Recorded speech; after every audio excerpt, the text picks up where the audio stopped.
La réalité du Saint-Esprit. Le Saint-Esprit de Dieu est peu connu par les chrétiens parce que plusieurs ne l'ont pas encore revêtu et même pour ceux qui l'ont revêtu, il demeure un mystère. La lecture de ce livre vous permettra de le revêtir, de connaître son langage et de découvrir les mystères cachés de sa personne.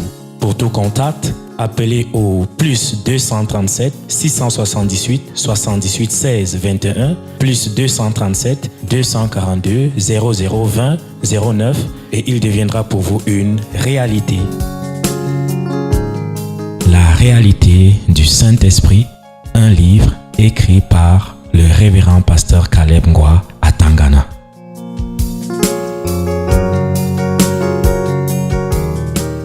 Prenons nos Bibles dans Éphésiens chapitre 2. Éphésiens chapitre 2. Versets 19 à 22. Nous commençons là. Éphésiens chapitre 2, versets 19 à 22, il est écrit: Ainsi donc, vous n'êtes plus des étrangers, ni des gens du dehors, mais vous êtes concitoyens des saints, gens de la maison de Dieu. Vous avez été édifiés sur le fondement des apôtres et des prophètes, Jésus-Christ lui-même étant la pierre angulaire. En lui, tout l'édifice bien coordonné s'élève pour être un temple saint dans le Seigneur. En lui, vous êtes aussi édifiés pour être une habitation de Dieu en esprit. Amen. Amen. Notre Dieu, nous te remercions pour ta parole de ce matin. Bénis-la. Bénis tous ceux qui l'écoutent ici au Tabernacle de la Liberté et partout où ce programme est écouté ou regardé, partout dans le monde. Seigneur, nous prions que ton esprit soit présent avec ces téléspectateurs, ces internautes, ces auditeurs. Seigneur, sois avec chacun et permets que le but pour lequel tu envoies cette parole soit accompli dans leur vie.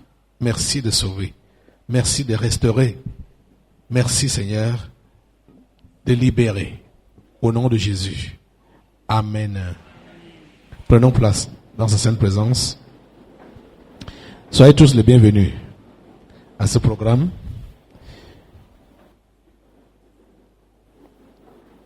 Avant de passer au séminaire la semaine prochaine, nous allons encore parler aujourd'hui des préalables ou les préparatifs avant l'entrée en Canaan et traiter de ce sous-thème, la restauration de l'esprit apostolique.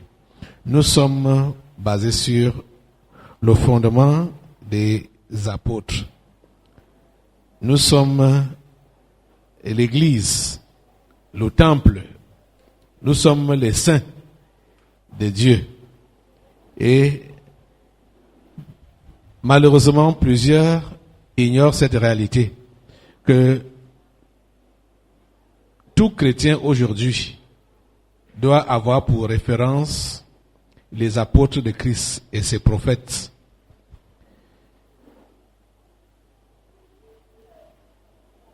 Aujourd'hui, nous allons, peut-être certains ont remarqué qu'on a déjà lu ce passage. J'ai juste voulu que nous commencions par là parce que c'est le plus court. Parce que nous aurons beaucoup d'autres passages aujourd'hui que nous aurons à lire. Donc il faut quand même introduire avant de démarrer. La Bible dit clairement que l'Église que nous sommes est un temple, un édifice. Et Jésus l'avait dit, avant même son arrestation, avant sa mort et sa résurrection, que je bâtirai mon église. Je bâtirai mon église. Et que les portes du séjour des morts ne prévaudront point contre elle. C'est l'assurance que nous avons. Et pour vous dire la pure vérité, en ce qui me concerne, c'est la consolation que j'ai quand c'est que Jésus lui-même a dit qu'il va faire quelque chose. J'ai l'assurance que la chose là sera faite. Parce que quand on regarde du point de vue humain, on est dépassé de ce que nous pouvons considérer aujourd'hui comme église. Si c'est réellement l'église de Jésus-Christ ou ce n'est pas l'église de Jésus-Christ? Bon, on a compris que la religion avait pris l'ascendance et a fabriqué sa chose, que les gens prennent comme église de Jésus-Christ alors que ce n'est pas son église. L'église de Jésus-Christ doit être à l'image de Jésus-Christ. L'église de Jésus-Christ doit être à l'image des apôtres.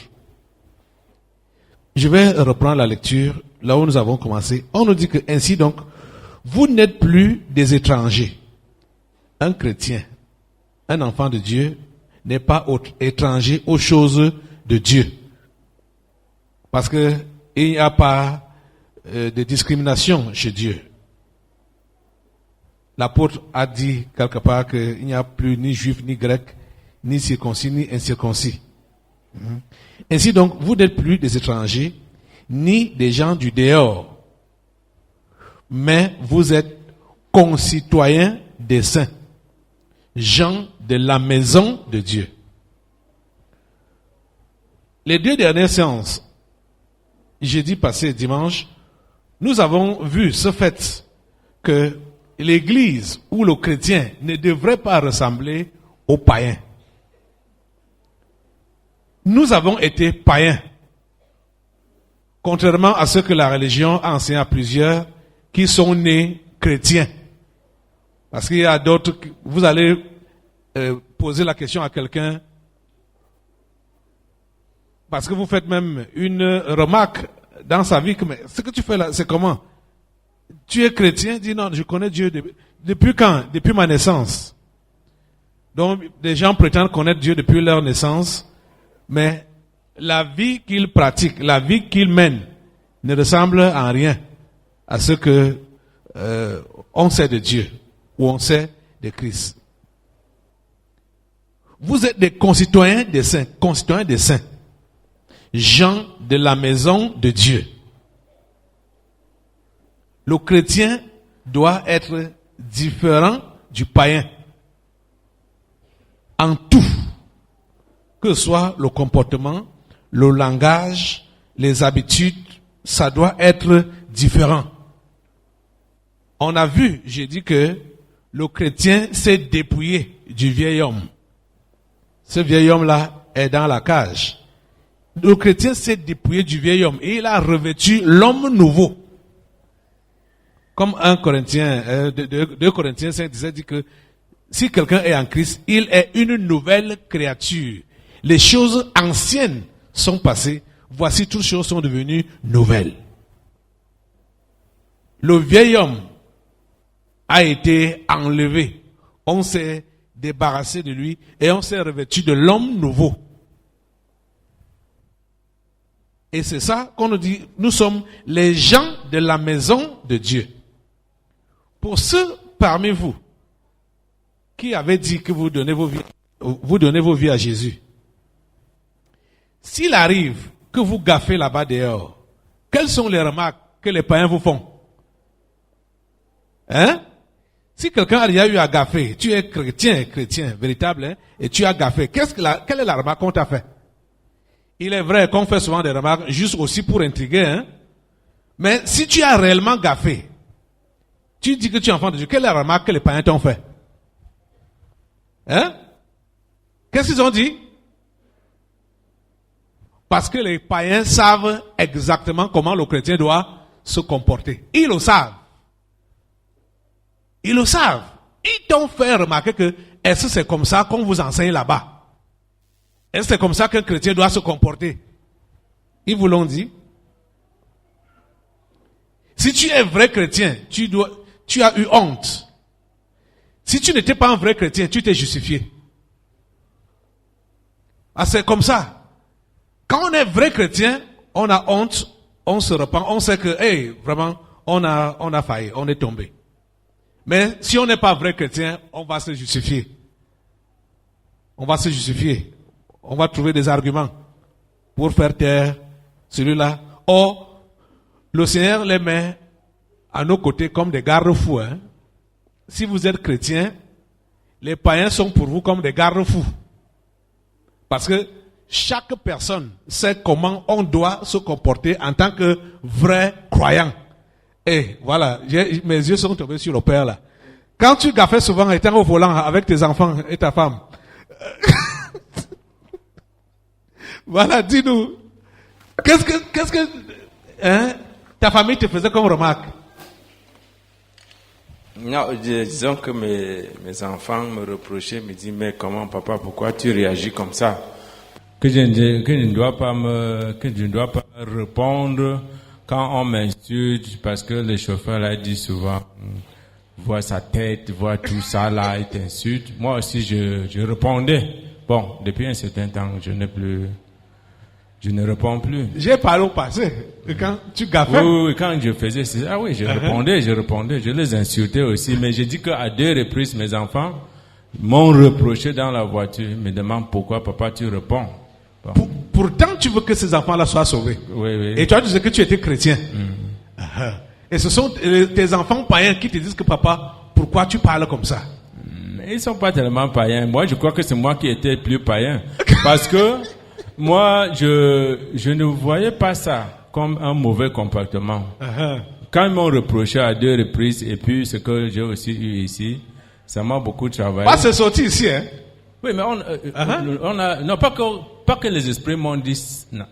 C'est sorti ici. C'est sorti ici, ils m'ont dit que le sang chaud là. Oui, le sang chaud. Bon, je dis donc que tout ça a contribué, comme vous dites, tout l'entourage, c'est le garde-fou. Les garde-fous. Oui. Donc, ça m'a beaucoup cultivé. Je crois qu'aujourd'hui, par la grâce de Dieu, je ne réponds plus comme ça. Tu te contiens. Oui, bon. Maintenant, ça passe. C'est ça. Donc, les païens sont comme des garde-fous pour nous. Vous voyez? Donc, il faut réellement qu'en tant que chrétien, en tout, on se comporte comme chrétien. Le langage, les habitudes, la vie qu'on mène tous les jours là doit refléter Christ. On dit que nous sommes des concitoyens des saints, des gens de la maison de Dieu. Et nous avons eu l'héritage où quelle est notre référence? Le verset 20 nous dit donc que vous avez été édifiés, c'est-à-dire construits sur le fondement des apôtres et des prophètes. Les apôtres de Christ et ses prophètes. Jésus-Christ lui-même étant la pierre angulaire. Donc, Jésus est la pierre principale de cet édifice-là.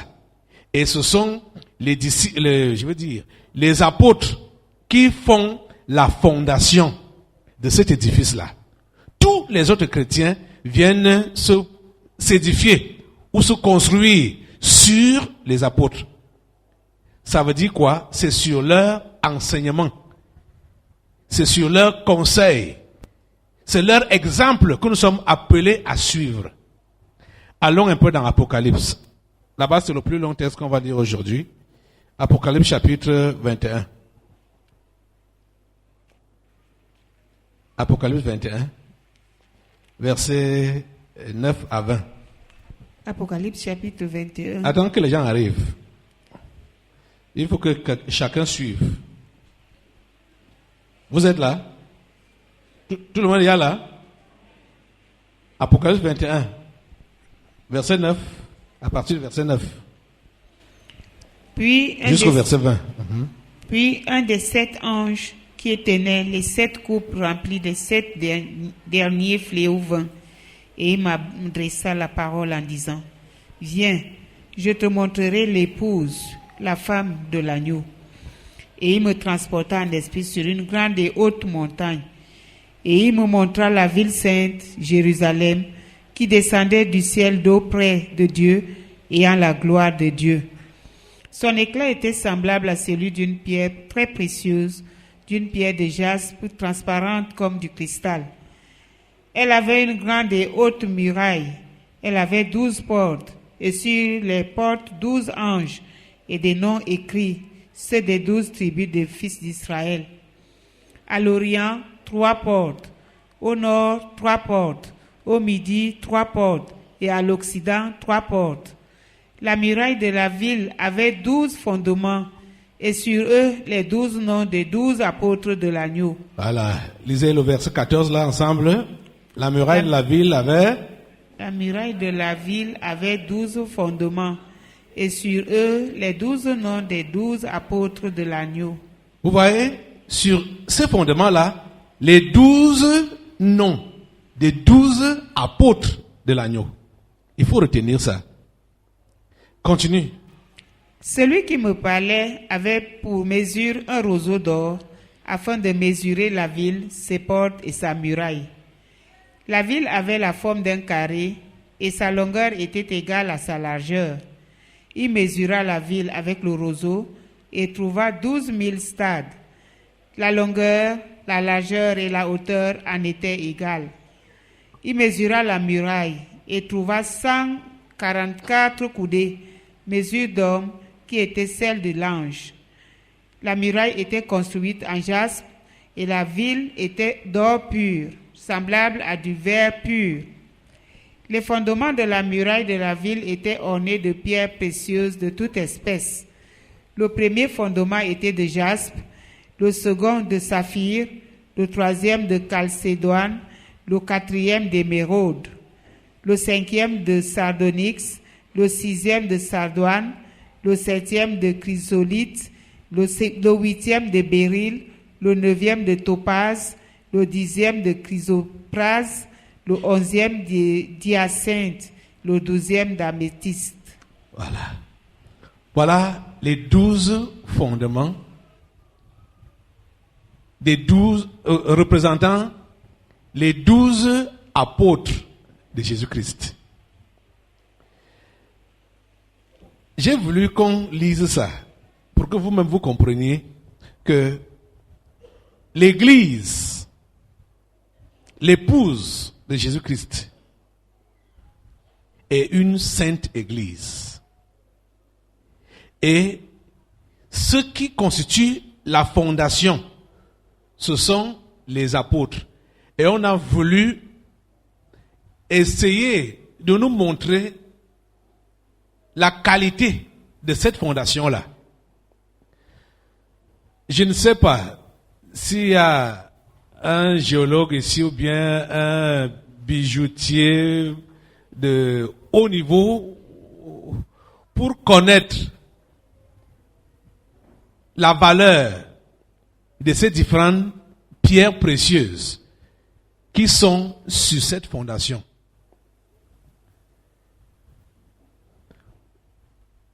Je sais que certains parmi vous, peut-être comme moi, c'est dans la Bible que vous lisez le nom de différentes pierres comme ça là. Hein? Bon, je n'ai allons un peu au chapitre 19 là.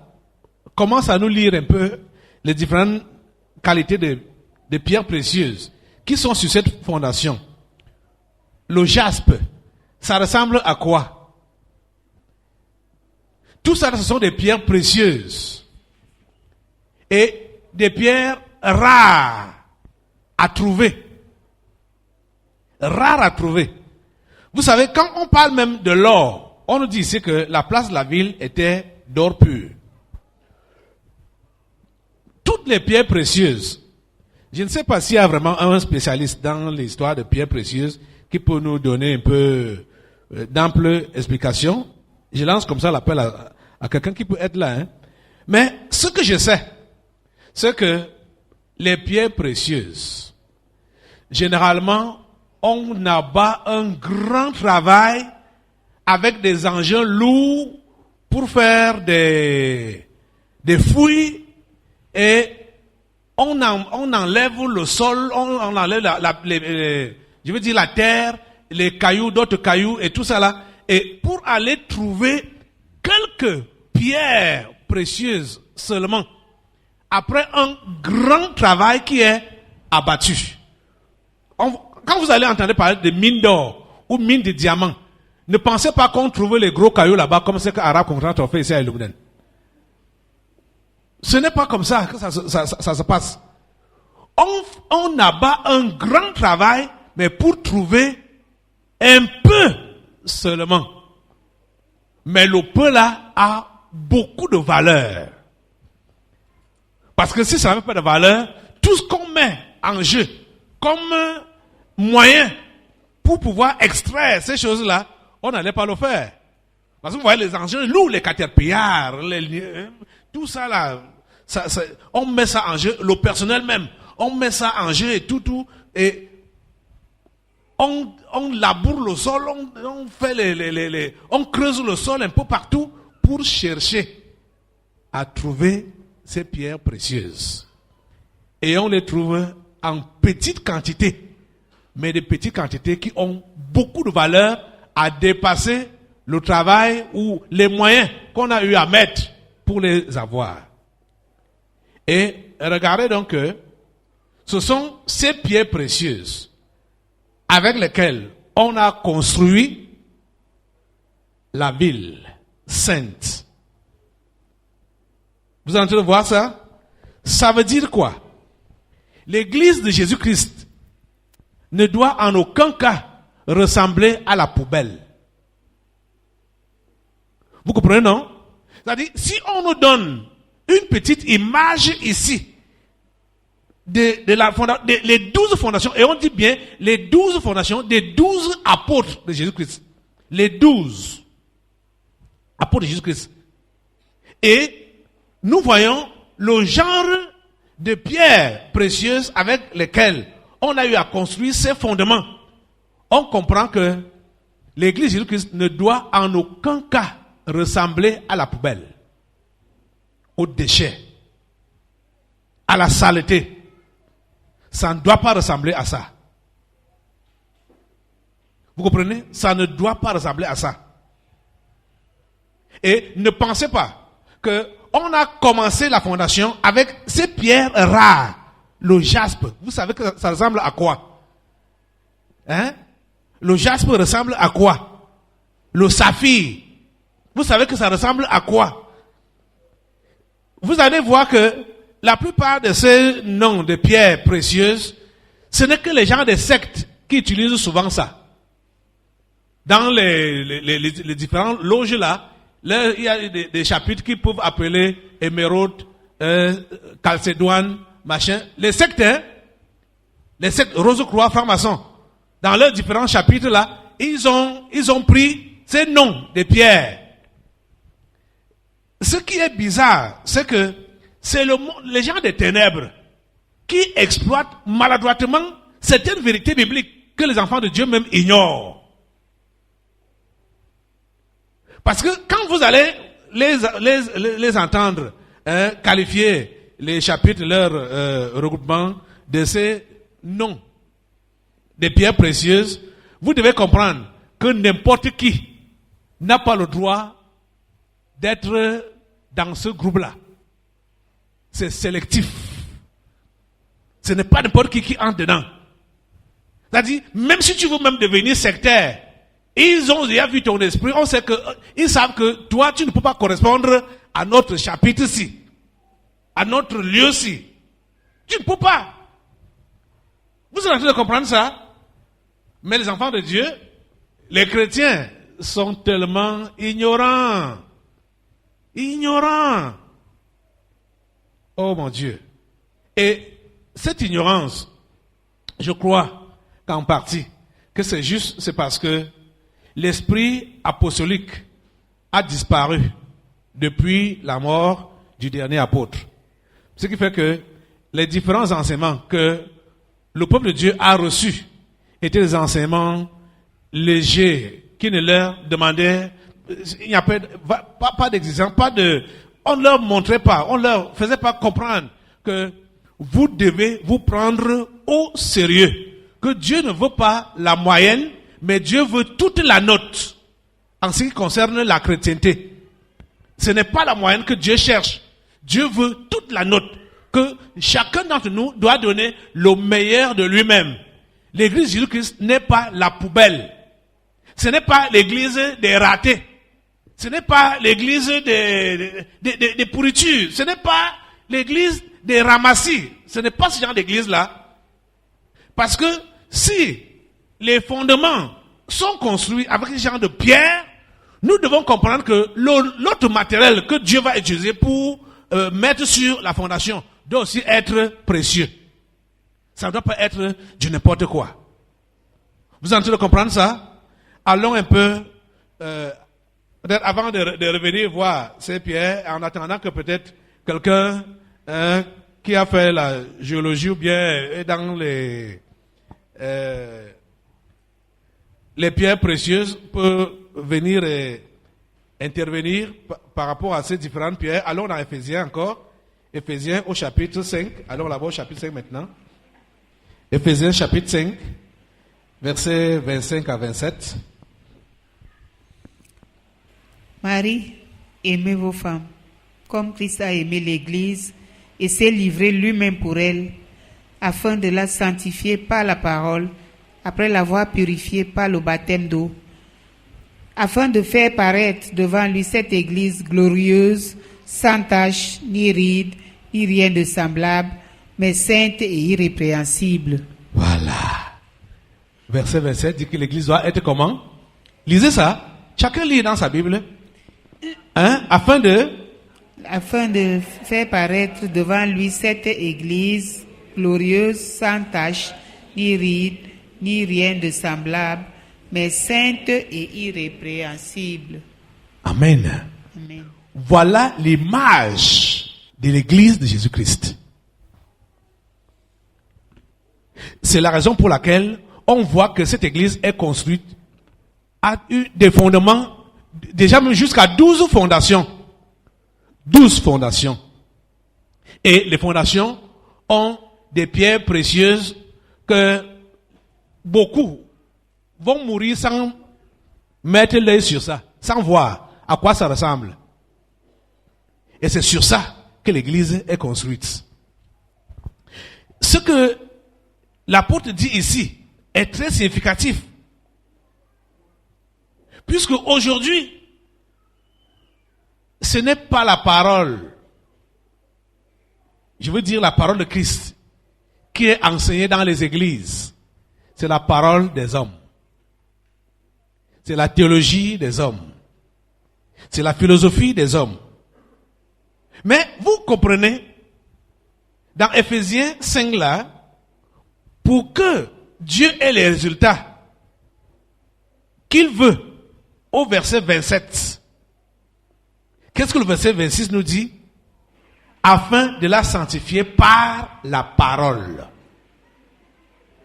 C'est la parole de Dieu, la vraie parole de Dieu, qui permet que l'Église soit sanctifiée et reflète l'image,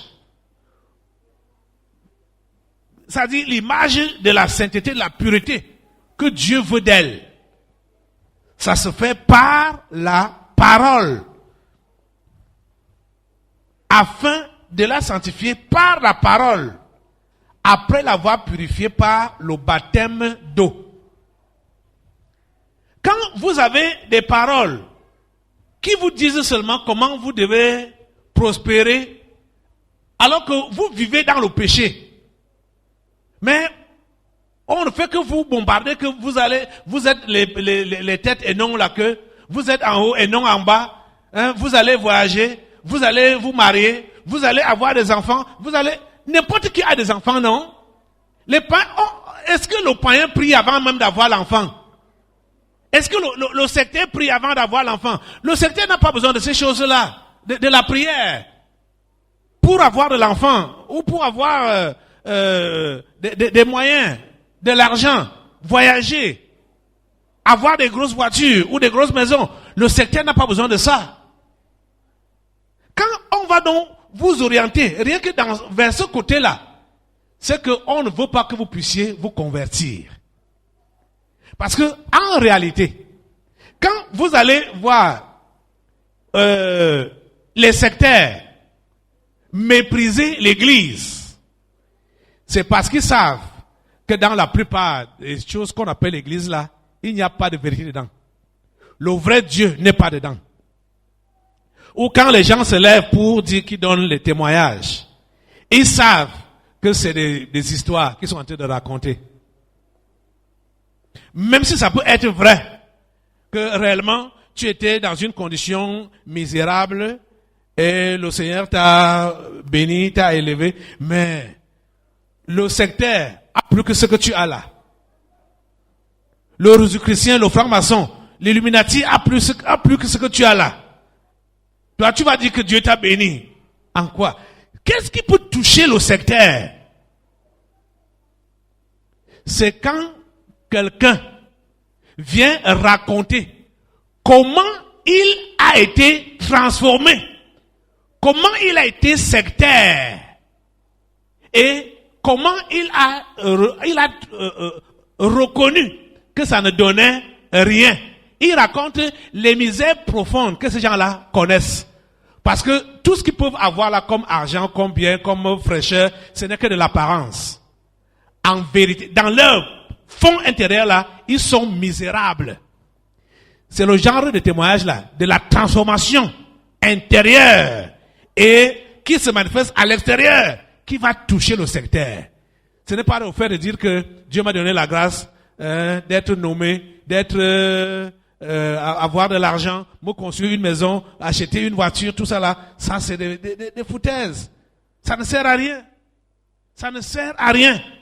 Jésus avait combien de voitures? Les apôtres même avaient combien de voitures? Ils avaient combien de maisons? Jésus avait combien de maisons? Jésus n'avait même pas de lit. Il n'avait même pas de lit, il n'avait même pas de chambre. N'en parlons même pas de lit ou de drap. Jésus n'avait pas ces choses-là. Vous comprenez, non? Mon frère, tu es là, vous êtes là pour les pierres précieuses. Voilà, merci. Bonjour, Assemblée. Bonjour. Bonjour, pasteur. Bonjour. Oui, je ne suis pas vraiment spécialiste dans ce domaine. Tout ce que j'ai appris, c'est chez mon petit frère, parce qu'il est ingénieur en mine. Donc, il m'avait parlé de ça. Il m'avait dit que toutes les pierres précieuses ont une origine de lave. Donc, lave. Les laves des éruptions là. Oui, des éruptions, oui. Oh, oui. Donc, ça prend alors des milliers d'années avant que cette lave se convertisse en ces pierres précieuses. Ce n'est pas les laves du souterrain, mais les laves qui se trouvent au fond de la terre, au centre de la terre. Et entre-temps, une caractéristique de toute cette pierre précieuse, c'est que si on ferme une chambre et que ça devient toute noire, donc il n'y a pas de lumière, on prend une de ces pierres précieuses, on la pose, elle va illuminer toute la chambre. Donc, les caractéristiques de ces pierres précieuses, principalement, c'est qu'il émet de la lumière. Voilà. Oui. Donc, je crois que c'est tout ce que je peux contribuer. Oui. Ça, oui. Merci beaucoup. Je vois quelqu'un derrière toi aussi. Merci beaucoup. Bonjour. Bonjour, pasteur. Bonjour, peuple de Dieu. Bonjour. J'étais délégué départemental de l'économie, de la planification et de l'aménagement du territoire dans le Djerem à Tibati des années 2000 à 2010. Et pendant que j'y étais, des gens m'ont approché. Ils m'ont invité à aller dans une localité qu'on appelle Marma. Et je leur ai dit qu'est-ce qu'il y a là-bas. Ils m'ont dit qu'il y a le saphir bleu que les gens sont en train d'extraire anarchiquement là-bas et que les Nigérians venaient pour acheter cette pierre précieuse. Ils me disaient donc qu'il y avait plus de 10 000 personnes dans cette localité et ils voulaient que, en tant que ministre de l'économie, que j'institue une taxe que chaque personne qui se trouvait là-bas pour l'exploitation devait payer. Et j'ai vu qu'aucun texte ne m'autorisait à faire cela. Et j'ai refusé et je ne suis pas parti. Mais le collègue qui était délégué des mines y était allé plusieurs fois et les gens de la localité se sont organisés pour créer une entreprise artisanale pour l'exploitation de cette pierre. Et beaucoup de fonctionnaires et de responsables administratifs et judiciaires avaient acheté des actions pour cette structure-là. Moi-même, j'en avais acheté pour 200 000. Une action coûtait 10 000, mais ça n'a pas marché. Ils nous ont bouffé cet argent. Mais j'ai vu cette pierre-là. C'est comme un caillou. C'est pas tout à fait blanc et transparent comme on peut imaginer, mais sa couleur est entre le bleu marine, la couleur qu'on représente les eaux de la mer avec, entre le bleu là et le vert, c'est entre les deux. C'est une pierre comme ça. Parce que moi aussi, je n'ai pas d'expérience en matière de pierres précieuses, mais j'avais vu un échantillon de ce qu'ils appelaient donc saphir bleu.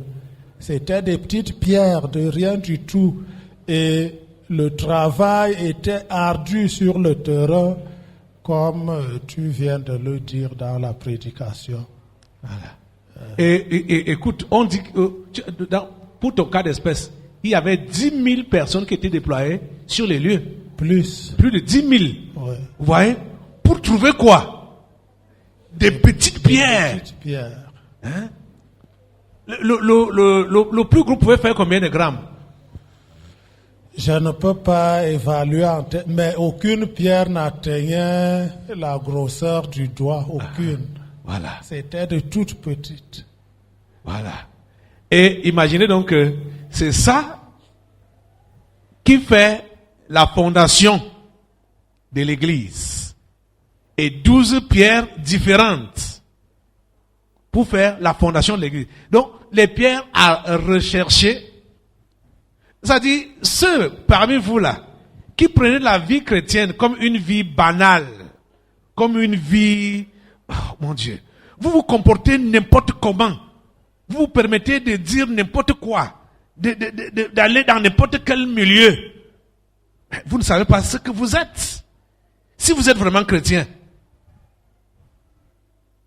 Est-ce que vous êtes en train de comprendre ça? L'église de Jésus-Christ, c'est une église sainte, glorieuse. Quand on entend parler de la gloire brille. Comme le premier intervenant vient de dire là que son frère lui disait que quand l'une de ces pierres précieuses peut être dans une chambre noire, la chambre va s'éclairer. Et on a également vu que même dans ce texte qu'on a eu à lire là, vous lisez Apocalypse, vous allez comprendre que dans la ville, il n'y a pas de sonnelle. Il n'y a pas, même pas de lune, pas de soleil. Parce que Dieu lui-même, avec toutes ces pierres précieuses, c'est-à-dire, on nous dit, la place de la ville était d'or transparent comme le verre, comme le cristal.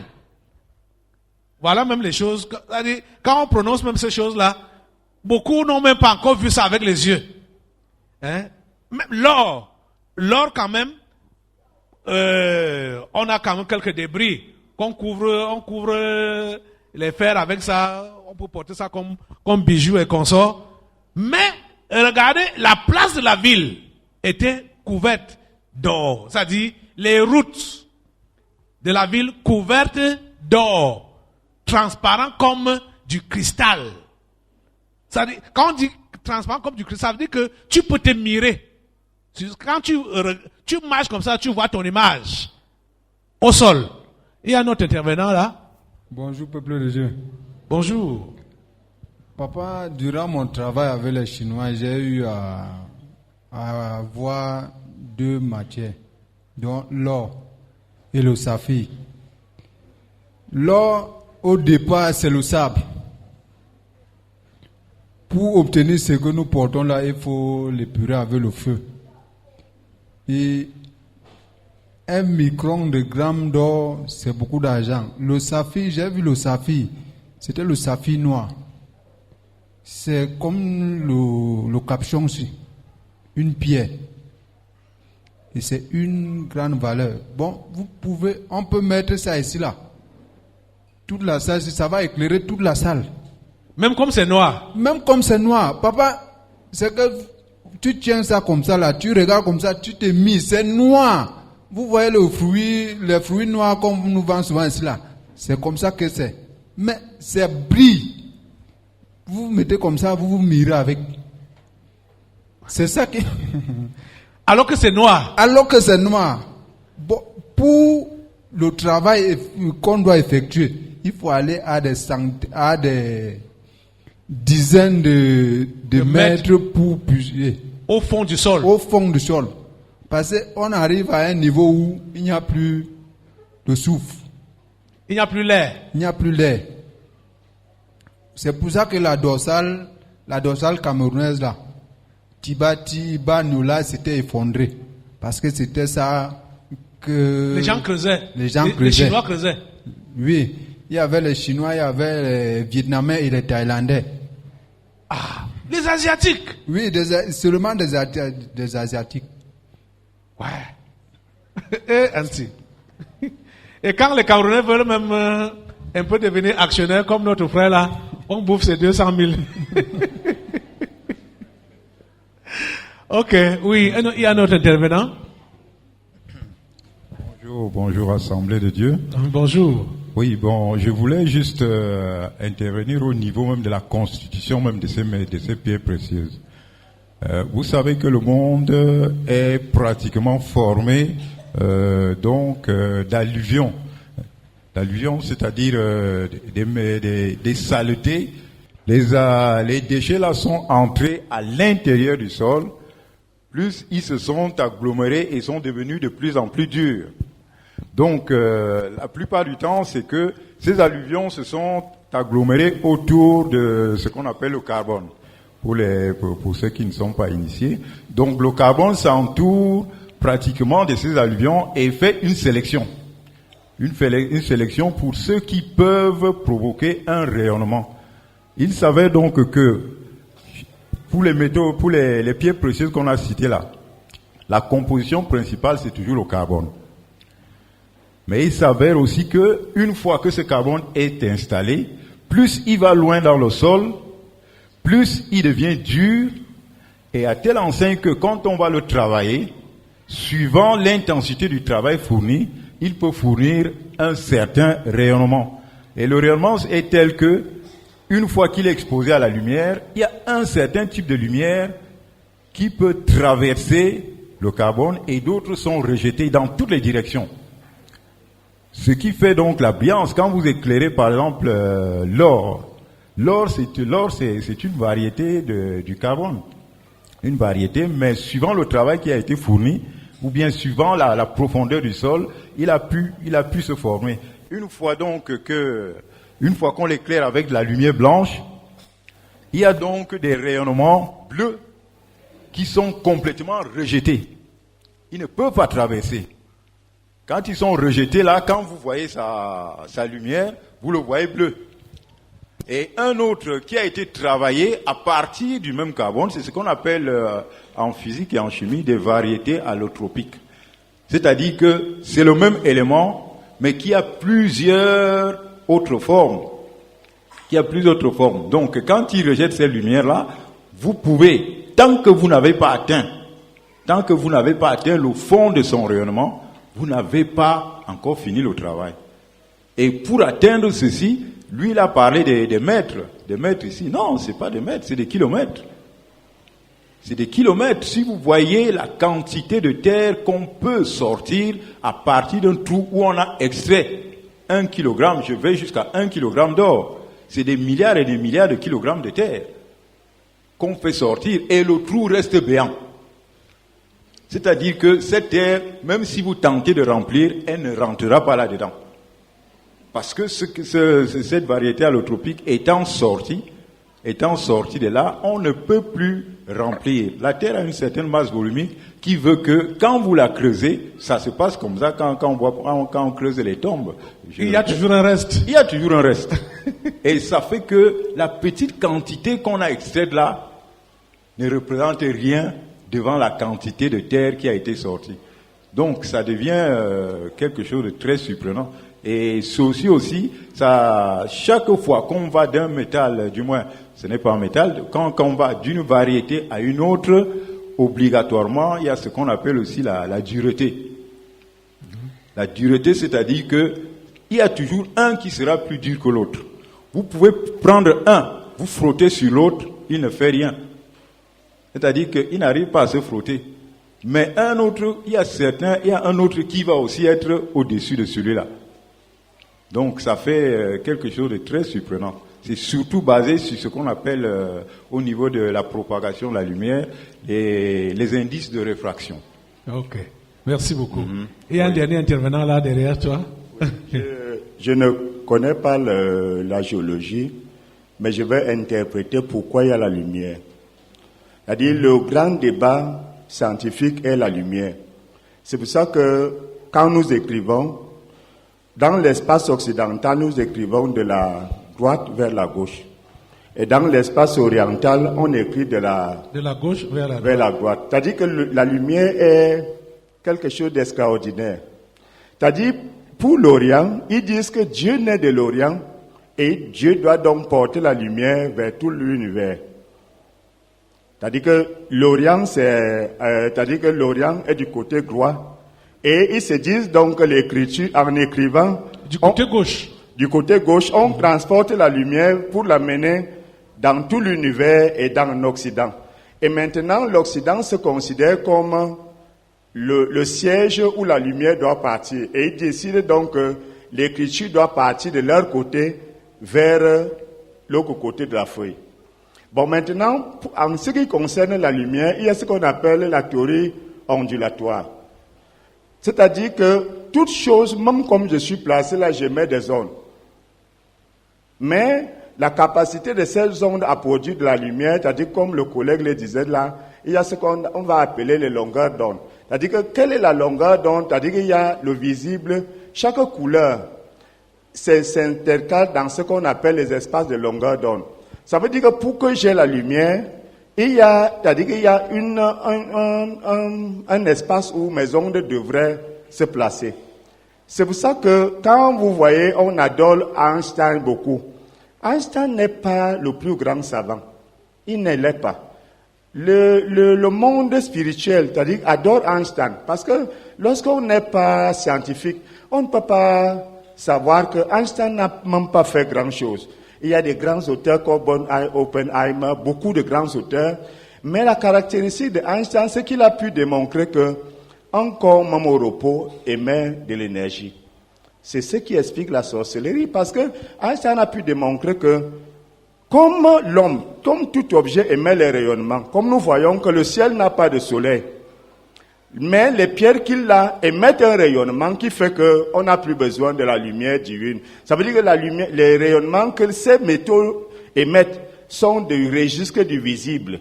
Ça veut dire que la lumière ne nous sert plus à rien, parce que le soleil émet les radiations ultraviolettes, et c'est pour ça que nous voyons.